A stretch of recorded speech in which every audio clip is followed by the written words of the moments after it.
ये घटना होने के 2 दिन पहले पाकिस्तान की हाई कमीशन ढाका में जो है उसमें 3 तारीख को एक चिट्ठी लिखी गई थी।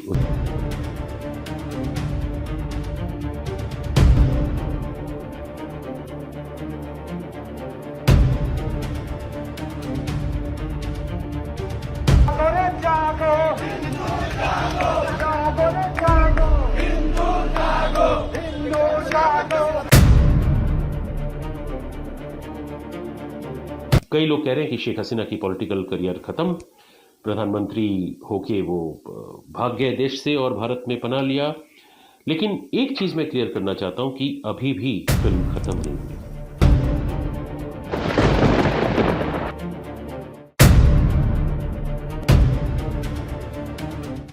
नमस्कार, मिहिर गौतम ऑफिशियल में आपका स्वागत है। और आज हम बात करेंगे बांग्लादेश की उस सियासी आंधी की जिसने 2024 में पूरी दुनिया का ध्यान खींच लिया।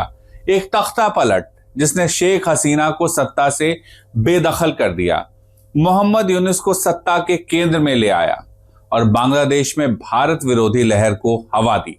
हिंदुओं पर हमले, कट्टरपंथियों का उभार और इसके पीछे की साजिशें, क्या ये सब एक बड़े भू राजनीतिक खेल का हिस्सा है? और हाँ, हम 1971 की उस ऐतिहासिक जंग को भी याद करेंगे जब भारत ने बांग्लादेश को पाकिस्तान के जुल्मों से आजाद कराया था। तो चलिए इस कहानी को शुरू से समझते हैं। 5 अगस्त 2024 बांग्लादेश की राजधानी ढाका की सड़कों पर उन्माद, हजारों छात्र और प्रदर्शनकारी सड़कों पर उतर आए। ये विरोध शुरू हुआ था नौकरी कोटे के खिलाफ। दरअसल बांग्लादेश में जो लोग 1971 के युद्ध में शामिल थे, यानी स्वतंत्रता संग्राम जो उनका था, उनके परिजनों को नौकरी में कोटा मिलता था। इसे बीच में हटाया गया, फिर से इसे कोर्ट ने लागू कर दिया था। अब इसके खिलाफ छात्रों में, लोगों में गुस्सा था। लेकिन जल्द ही ये जो कोटा के खिलाफ जो प्रदर्शन था नौकरी के, वो शेख हसीना की सरकार के खिलाफ एक आंदोलन में बदल गया। सुनियोजित तरीके से तख्ता पलट किया गया और उसी दिन बांग्लादेश के प्रधानमंत्री शेख हसीना ने आखिरी बार देश को संबोधित किया। चुपचाप के संबोधन के कुछ घंटों बाद उन्हें देश छोड़ना पड़ा। शेख हसीना 2009 से बांग्लादेश की सत्ता संभाल रही थी। वो भारत पहुंची जहां उन्हें शरण मिली, लेकिन वहां से निकलना इतना आसान भी नहीं था शेख हसीना के लिए। शेख हसीना का दावा है कि उनकी हत्या की साजिश रची गई, ठीक वैसे ही जैसे 1975 में उनके पिता बांग्लादेश के संस्थापक शेख मुजीबुर रहमान की हत्या हुई थी। तख्ता पलट हुआ था बांग्लादेश में 1 साल पहले। वो प्रमुख रूप से उसकी सूचना जो है काफ़ी सालों से किया जा रहा था और इसमें जो उस समय के opposition parties, Jamaat Islami, BNP और साथ में कुछ स्टूडेंट लीडर्स, जो छात्रों की एक समष्टि थी, वो भी थे साथ में। और इसके साथ कुछ बाहर के इन्फ्लुएंसेस, जैसे पाकिस्तान की एक बहुत बड़ा, मैं कहूँगा, रोल था इसमें, क्योंकि ये घटना होने के 2 दिन पहले पाकिस्तान की हाई कमीशन ढाका में जो है उसमें 3 तारीख को एक चिट्ठी लिखी गई थी उस हाई कमीशन में। और वो चिट्ठी पाकिस्तान हाई कमिश्नर, उस समय की पाकिस्तान हाई कमिश्नर और प्रमुख रूप से उनका सिग्नेचर था और उन स्टैम्प भी था पाकिस्तान हाई कमीशन का उसमें। और उसमें क्लियरली लिखा जा रहा है कि वो कितने हद तक ये स्टूडेंट्स, जो सो कॉल्ड स्टूडेंट्स, मैं इसलिए कहूँगा क्योंकि वो स्टूडेंट कम, और उनका जो काम मेनली जो उनका प्लान था वो दूसरा ही था, क्योंकि उसमें उसको एक तरह से स्टूडेंट्स का छवि दिया गया। तो कुछ हद तक वो भी हुआ था और इसका प्लानिंग बहुत पहले से ही था। और ये एक बांग्लादेश की तरफ से एक इंटेलिजेंस का बड़ा फेलियर मैं मानूंगा जो था, क्योंकि अवामी लीग इतने सालों से गवर्नमेंट में थी, लेकिन सही तरीके से मेरे ख्याल से कि इस चीज़ का भनक भी नहीं पड़ा कि ऐसा कुछ प्लानिंग हो रहा है उनके खिलाफ। शेख हसीना की सरकार को आलोचक विपक्ष को दबाने वाला मानते हैं। उनके शासन में विपक्षी पार्टियां, खासकर बांग्लादेश नेशनलिस्ट पार्टी और जमात इस्लामी पर सख्ती की गई। कई विपक्षी नेताओं को जेल में डाला गया और जमात इस्लामी पर 1971 के युद्ध अपराधों के लिए कार्रवाई हुई। लेकिन हसीना सरकार की जो नीतियां थी उसने बांग्लादेश की अर्थव्यवस्था को नई ऊंचाइयों पर पहुंचा दिया। विश्व बैंक के मुताबिक बांग्लादेश ने पिछले 50 सालों में गरीबी से उबर कर तेजी से बढ़ती अर्थव्यवस्था का दर्जा हासिल कर लिया था। फिर भी 2024 में जनता का गुस्सा भड़क उठा। लेकिन ये गुस्सा था या साजिश थी, ये समझना इसलिए जरूरी है क्योंकि कट्टरपंथी लंबे समय से सत्ता पर कब्जा करना चाहते थे और उन्हें बस एक मौके का इंतजार था। जिस तरह से प्रदर्शन हुआ और जिस तरह से वो ऑर्गेनाइज लग रहा था, उसे देखकर कोई भी कह सकता था कि ये एक बड़ी साजिश है। ये जो लोग हैं कट्टरपंथी, दरअसल इनका मकसद ये है कि बांग्लादेश जो 1971 से पहले पूर्वी पाकिस्तान का हिस्सा था और वहां कट्टरता थी, वैसी कट्टरता ये दोबारा लाना चाहते हैं। शेख हसीना इसके खिलाफ थी, उन्होंने अल्पसंख्यकों को अधिकार दिए हुए थे, इसका ये कट्टरपंथी विरोध करते थे। हालांकि इस बार बहुत हद तक वो कामयाब होते भी दिखे। तक शेख हसीना की पॉलिटिकल करियर की सवाल है, मैं यही कहूंगा कि शेख हसीना, कई लोग कह रहे हैं कि शेख हसीना की पॉलिटिकल करियर खत्म, प्रधानमंत्री होके वो भाग गए देश से और भारत में पनाह लिया। लेकिन एक चीज मैं क्लियर करना चाहता हूं कि अभी भी फिल्म खत्म नहीं हुई।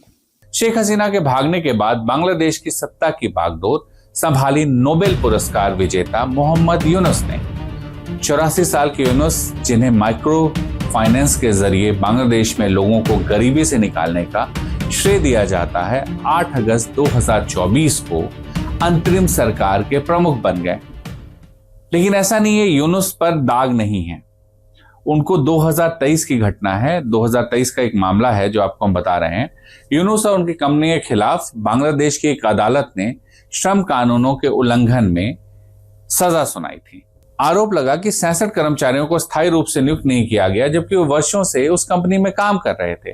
कंपनी ने कर्मचारियों के लाभ जैसे ग्रेच्युटी, लीव एनकैशमेंट और बोनस का भुगतान ही नहीं किया। इस मामले में कोर्ट ने मोहम्मद यूनुस को दोषी ठहराया और 6 महीने की जेल की सजा सुनाई, लेकिन उन्हें तुरंत जमानत मिल गई। मोहम्मद यूनुस ज्यादातर टाइम देश से बाहर रहे हैं, लेकिन जब वहां तख्ता पलट हुआ तो सबसे पहले देश पहुंच गए।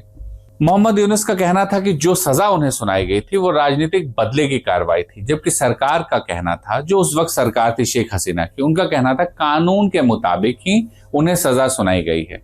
ये बड़ी वजह बनी मोहम्मद यूनुस और शेख हसीना के बीच विवाद की। लेकिन सत्ता मिलने के बाद हड़बड़ाहट में मोहम्मद यूनुस ने शेख हसीना सरकार के फैसलों को पलटना शुरू कर दिया। जाहिर सी बात है, अगस्त में जब शेख हसीना भारत आई तो बांग्लादेश में उस वक्त मोहम्मद यूनुस के नाम पर एक सहमति सी दिखने लगी। लोगों को लगा कि नोबेल पुरस्कार विजेता हैं और बहुत कुछ बदल सकते हैं। तो मोहम्मद यूनुस वापस बांग्लादेश आए और आते ही उन्होंने काम जो शुरू किया, शेख हसीना सरकार के फैसलों को पलटना शुरू किया। चाहे वो देश के अंदर की बात हो या विदेश नीति की, दोनों मोर्चों पर मोहम्मद यूनुस अब अपने हिसाब से निर्णय ही नहीं ले रहे थे, बल्कि तमाम नीतियों को बदलने में जुटे हुए थे। मोहम्मद यूनुस के सत्ता में आने के बाद बांग्लादेश में भारत विरोधी लहर तेज हो गई। शेख हसीना ने न्यूयॉर्क में एक वर्चुअल इवेंट में यूनुस पर गंभीर आरोप भी लगाए। उन्होंने कहा यूनुस और कुछ छात्र नेताओं ने सुनियोजित तरीके से हिंसा को बढ़ावा दिया और अल्पसंख्यकों, खासकर हिंदुओं पर हमले करवाए। जहाँ तक मोहम्मद यूनुस का काम का सवाल है, पिछले 1 साल में जो मोहम्मद यूनुस ने सोचा था कि वो जो बांग्लादेश, और बोला भी था कि बांग्लादेश के लिए हम बांग्लादेश का स्थिति को हम बहुत अच्छा बनाएंगे और बांग्लादेश को आगे लेके जाएंगे, लेकिन मेरे ख्याल से पिछले 1 साल में अगर हम उनकी फाइनेंस की तरफ देखें तो मेरे ख्याल से इकोनॉमी का सिचुएशन बहुत अच्छा नहीं है और चीज़ों के जो कॉस्ट है वो काफ़ी बढ़ चुकी है। और इसके साथ साथ मैं कहूँगा कि जिस तरीके का वायलेंस हुआ यूनुस आने के बाद से, वो वायलेंस एक तरह से मतलब सिर्फ वायलेंस, ऐसा वायलेंस नहीं कि अवामी लीग के लोगों को मार रहे हैं, वो मतलब एक तरह से देखा जाए तो एक क्लींजिंग प्रोसेस पे निकले थे। और जितने लोग मारे गए हैं, इतने हजार लोगों की मौत हुई है, और जिस तरीके से भरे रास्ते के बीच में शवों को टांग दिया जा रहा था, क्या वो एक एडमिनिस्ट्रेशन की कोई भी देश के एडमिनिस्ट्रेशन का कैसा छवि वो देगा, यूनिस का छवि वही था। कुछ रिपोर्ट्स का दावा है कि यूनिस की सरकार में जमाते इस्लामी जैसे कट्टरपंथी संगठनों को फिर से ताकत मिल रही है। ये वही संगठन है जिसे शेख हसीना ने 1971 के युद्ध अपराधों के लिए प्रतिबंधित किया था। इसके अलावा यूनुस की सरकार ने शेख हसीना की पार्टी आवामी लीग को 2026 के चुनावों में हिस्सा लेने से भी रोक दिया है। कुछ मीडिया रिपोर्ट्स में दावा किया गया है कि यूनुस की सरकार को पाकिस्तान और चीन का समर्थन मिलता है, जो भारत को क्षेत्रीय स्तर पर कमजोर करने की कोशिश का हिस्सा है। हालांकि इससे बहुत फर्क भारत को पड़ नहीं रहा है, क्योंकि भारत ने हमेशा बांग्लादेश की मदद की, हमेशा बांग्लादेश तरक्की करे इस दिशा में भारत ने काम किया। पाकिस्तान के बारे में सब जानते हैं, उन्होंने क्या जुल्म ढाए और किस तरह से बांग्लादेश के लोग उस जुल्म से बाहर निकले थे। अगर भारत नहीं होता तो शायद बांग्लादेश के लोग उस जुल्म से कभी बाहर नहीं निकल पाते।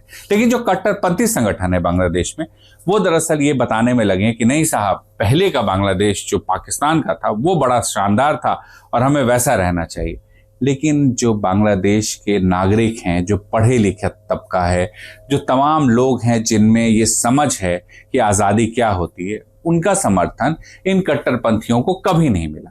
मैं सिर्फ इनको कट्टरपंथी नहीं कहूँगा, क्योंकि जमात इस्लामी है और साथ में और 2-3 ऑर्गेनाइजेशन से, उनके साथ एक तरह से, उन कट्टरपंथियों के साथ एक तरह से कई टेररिस्ट ग्रुप्स जुड़े हुए हैं, और जिसका एक तरह से बोला जा सकता है क्लियरली कि पाकिस्तान से कई मैं कहूँगा ज़्यादा नंबर में आर्म्स और एमुनिशन भेजे गए हैं बांग्लादेश के अंदर, और जो क्रिमिनल्स और जो टेररिस्ट्स जो जेल में थे उनको ऑलरेडी वो बाहर आ चुके हैं।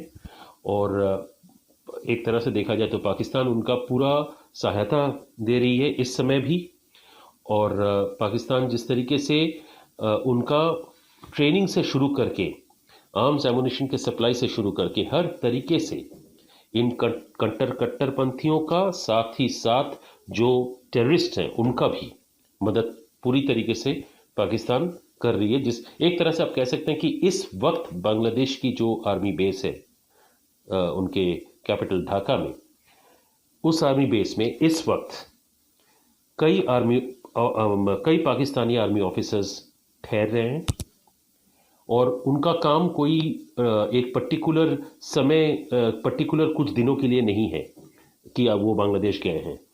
वो वहाँ पे कुछ महीने से हैं और उनका काम वही बन रहा है कि एक तरह से ट्रेनिंग भी दे रहे हैं, और साथ साथ बांग्लादेश आर्मी के साथ भी एक तरह से जितना हद तक हो सके उनके साथ भी एक बहुत अच्छा रिश्ता उन्होंने बना लिया है। अभी 2024 में तख्ता पलट के बाद बांग्लादेश में अल्पसंख्यकों, खासकर हिंदुओं पर हमले बहुत बढ़े। मंदिरों, चर्चों और इस्कॉन सेंटर्स पर हमले की खबरें सामने आई। हिंदू समुदाय ने सड़कों पर उतरकर विरोध प्रदर्शन किया, लेकिन यूनुस सरकार ने इन हमलों को कम करके आंका और दावा किया कि छिटपुट घटनाएं हैं, जबकि तमाम वीडियो, तमाम फोटो पूरी दुनिया देख रही थी कि किस तरह बांग्लादेश में अल्पसंख्यक, उनमें भी खासकर हिंदुओं को निशाना बनाया जा रहा था।